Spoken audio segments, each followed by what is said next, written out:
السلام علیکم، Khan T V ہے، میرا نام ممتاز خان۔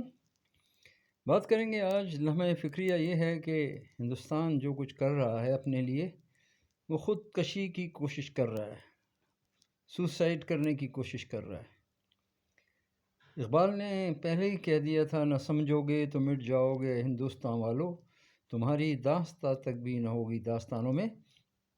جو کچھ عراق کے تھرو کر رہا ہے کہ اس نے پاکستان میں بھی ایک سکھ لیڈر کو مروا دیا، کینیڈا میں ایک سکھ لیڈر کو مروا دیا، پھر امریکہ میں بھی ایک سکھ لیڈر پہ اٹیمپٹ کیا کہ اسے مرڈر کر دیا جائے، اور را کا ایجنٹ وہاں سے بھاگ کے ہندوستان آ گیا۔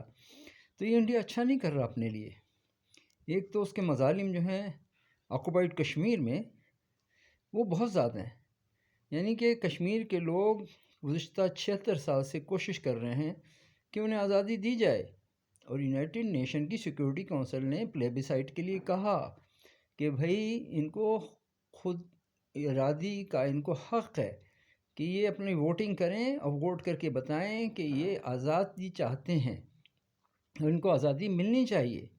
اور اس وقت جو فیصلہ ہوا پاکستان، ہندوستان اور یونائٹڈ نیشن کی سیکورٹی کونسل کے تھرو، اس میں یہ کہا گیا کہ ہندوستان تھوڑی سی فوج اپنے اس علاقے میں رکھ سکتا ہے، جس کو ہم آکوپائڈ کشمیر کہتے ہیں، جس پہ ہندوستان کا قبضہ ہے۔ گزشتہ 76 سال سے مسلسل کشمیری جو ہیں وہ جانوں کے نذرانے پیش کر رہے ہیں۔ اب اس تصویر میں دیکھیے کہ کشمیری شہداء کی تصویر ہے۔ 76 سال سے اب تک 1 لاکھ کشمیری اپنی جانیں دے چکے ہیں آزادی کے لیے، اور یونائٹڈ نیشن سیکورٹی کونسل نے کہا تھا پلیبیسائٹ کرایا جائے، یہاں پر رائے شماری کرائی جائے، جو کہ ہندوستان نے آج تک نہیں کرائی، اور ہٹ دھرمی ہے ہندوستان کی۔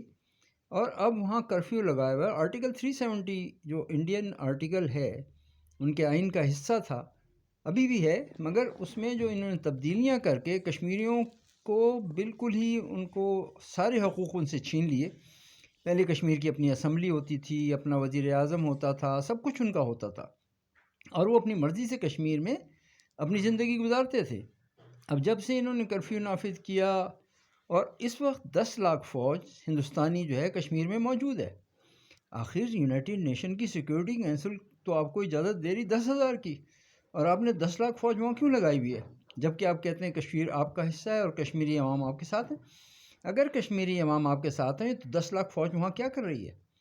وہاں پر آپ لوگوں نے قبضہ کیا ہوا ہے کشمیری عوام کی رائے کے خلاف۔ روزانہ آپ 4، 5، 8، 10 کشمیریوں کو شہید کر دیتے ہیں، عورتوں کو اغوا کر لیتے ہیں، بچوں کو اغوا کر لیتے ہیں، ان کی پراپرٹیز پہ آپ قبضہ کر رہے ہیں، نئی بستیاں بسا رہے ہیں۔ یہ آخر کب تک ہوگا؟ کتنا ظلم کریں گے آپ لوگ؟ ناانصافی کی ایک حد ہوتی ہے۔ اس وقت تو ضرورت اس بات کی ہے کہ اقوام عالم، دنیا کی قومیں ہندوستان سے یہ کہیں کہ وہاں پہ آرٹیکل 370 ریسٹور کیا جائے، اور جب وہ ریسٹور ہو جائے اس کے بعد وہاں پر آزادی رائے کی اجازت دی جائے کہ مردم شماری ہو سکے، اور مردم شماری کے تھرو وہاں پر کشمیریوں کی اپنی حکومت قائم ہو جائے۔ کشمیری جس طرح آزادی چاہتے ہیں، اگر وہ پاکستان کے ساتھ شامل ہونا تو پاکستان کے ساتھ شامل ہو جائیں، اگر وہ آزاد ریاست چاہتے ہیں آزاد ریاست بنا لیں، جیسا وہ چاہتے ہیں ویسا کریں۔ کشمیری تو نکلتے ہیں پاکستان کا جھنڈا لے کر۔ اب دیکھیں لاکھوں کشمیری ہیں یہ جمع، اس تصویر میں آپ دیکھیں، اور یہ لاکھوں کشمیری جو ہیں آزادی کے نعرے لگا رہے ہیں، اور اپنے شہیدوں کے لیے جمع ہیں کہ بھی ہمارے لوگوں کو کب تک شہید کرو گے تم؟ عورتیں بھی ہیں، بچے بھی ہیں، مرد بھی ہیں، مگر وہ ہار ماننے والے نہیں ہیں۔ اس وقت تقریباً 1 کروڑ کشمیری کشمیر میں رہ رہے ہیں، اور سارے کے سارے تقریباً مسلمان کشمیری ہیں، اور ان 1 کروڑ کشمیریوں کے اوپر انہوں نے 10 لاکھ فوج انڈیا نے مسلط کی ہوئی ہے۔ تو اقوام متحدہ سیکورٹی کونسل کو چاہیے اور اقوام عالم کو چاہیے کہ وہاں پر رائے شماری کرائیں، اور انڈیا کوشش یہ کر رہا ہے وہاں پہ لا کے ہندوؤں کو آباد کیا جائے، اور کشمیری اس کے سخت خلاف ہیں۔ وہ جو ان کا آرٹیکل 370 تھا اس میں لکھا ہوا تھا کہ یہاں کوئی بھی آ کر زمین نہیں خرید سکتا کشمیر کے اندر۔ اس پہ انڈین گورنمنٹ نے ایگری کیا تھا۔ اب وہ اس کو چینج کر کے وہاں پہ بستیاں بسا رہے ہیں، اور وہاں پہ زمین کو بلڈوز کر کے اور نئے مکانوں کو گرایا جا رہا ہے، اور نئے مکانات بنائے جا رہے ہیں، ان کو ہندو آباد کار لائے جا رہے ہیں۔ تو یہ ظلم آخر کب تک رہے گا؟ ہندوستان کب تک ظلم کرتا رہے گا؟